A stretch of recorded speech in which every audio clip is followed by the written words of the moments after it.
FA Cup winners, Premier League champions, champions of Europe, and being 2 games away from winning the quadruple. Over the last 7 years, Liverpool has restored their European and domestic dominance, and it's largely down to one man, Jurgen Klopp. So I'm a totally normal guy. I'm the normal one.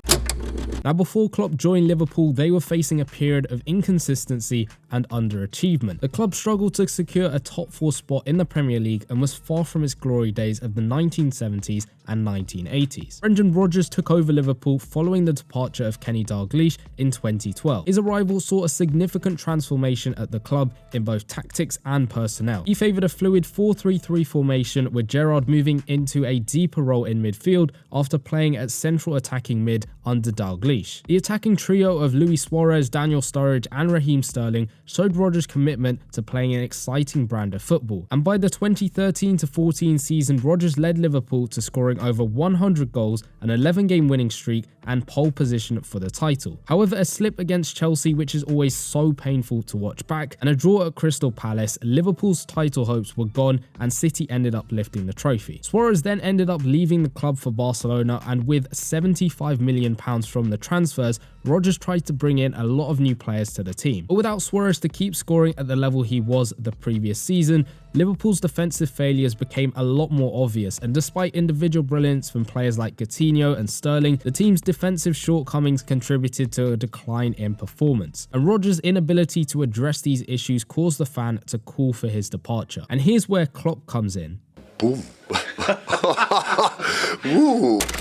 After managing Borussia Dortmund, where he achieved notable success in the Bundesliga and guided the team to a Champions League final in 2013, he seemed like the perfect man to bring Liverpool back to their glory days. Klopp's managerial style was characterized by high-intensity pressing, quick transitions, and a commitment to attacking football. He implemented his renowned gegenpressing style, which focused on intense pressing to win back possession quickly. His arrival sparked excitement among Liverpool fans, as Klopp's infectious energy and genuine love for the game resonated with us. But not only did he resonate with the fans, it also signified a shift in mentality for the club itself. The club now had a manager who not only had exciting new tactics to implement, but also connected with the emotional heartbeat of the fans. Klopp's charisma and ability to inspire belief created a sense of unity between the team and its supporters. Now, prior to Klopp, Liverpool favoured a 4-2-3-1 or a 4-3-3 setup, but with Klopp's influence, the team embraced a more fluid and adaptable system, frequently applying variations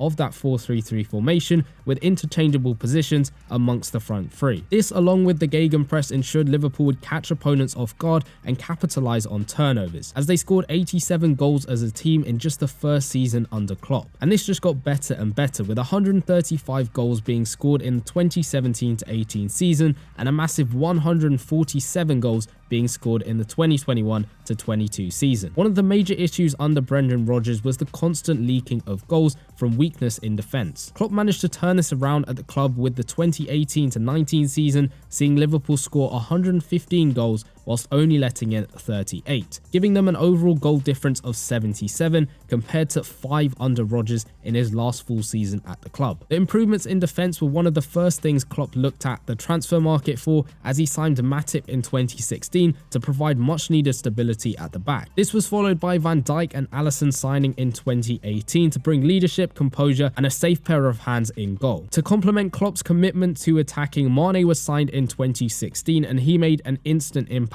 Salah would then complete the named Fab Four with Firmino and Coutinho, as he was signed in 2017 from Roma. And under Klopp's guidance, the Egyptian winger transformed into one of the world's best forwards. And it wasn't just about signings for Klopp, as he also had a big emphasis on player development at the club. Young talents like Trent Alexander-Arnold and Andrew Robertson became world-class fullbacks under his coaching and played a pivotal role in Liverpool's success, as Liverpool started to favour the wing-back more. Klopp's coaching philosophy and trust in youth paved the way for the emergence of academy graduates like Curtis Jones and Nico Williams. This was most recently seen in the Carabao Cup final, with academy graduates Bobby Clark, James McConnell, Jadon Danns and Jarrell Quansah, all coming off the bench to help Liverpool win the trophy. But a crucial aspect of Klopp that sets him apart from a few of the managers before him is his deep connection with the fans. The atmosphere generated by the fans under Klopp's reign is unparalleled, turning Anfield into a fortress to intimidate opponents and give Liverpool a massive home advantage. After every game, his players link arms and salute the crowd, which is typically seen in German football to strengthen that bond between the players and the fans. Now, all of these changes in tactics, new signings and love from the fans has brought massive success back to Liverpool since Klopp's arrival. Domestically, Klopp has led Liverpool to 2 second-place finishes, where we lost to City by 1 point both times, and a Premier League title in 2020 to end the club's 30-year league title drought. Overseas, Klopp has led Liverpool to a Champions League title in 2019, where Liverpool came from being 3-0 down to Barcelona after the first leg of the semis to then winning 4-0 in the second leg, with Divock Origi and Wijnaldum becoming heroes for the club on a truly unforgettable night at Anfield. In the 2021-22 season, Liverpool managed to play every single game possible as they won the FA Cup, the League Cup, lost by a goal to Real Madrid in the final of the Champions League, and lost by just a single point to City in the Premier League. This ruined an almost perfect season for the club, with the quadruple just slipping through our grasp. In total, under Klopp, Liverpool have won the Premier League, Champions League, FA Cup, FIFA Club World Cup, the EFL Cup, UEFA Super Cup and the Community Shield. Not to mention a bunch of other different awards, both for individual players and of course Klopp himself. And these accomplishments reflect not only Klopp's tactical brilliance, but also his ability to instill a winning mentality within the squad as they become mentality monsters. But what's left for Klopp in his final season at Liverpool? I think the fans and the players are determined to end the season with the quadruple as a final send-off for Klopp, and as of the time of recording, that is still very much possible. We are currently top of the Premier League table, but in a close title race with Arsenal and City. We won the Carabao Cup against Chelsea last weekend. We are also in the 5th round of the FA Cup and in the round of 16 of the Europa League. But no matter what happens this season, it's safe to say that Klopp has transformed Liverpool for the better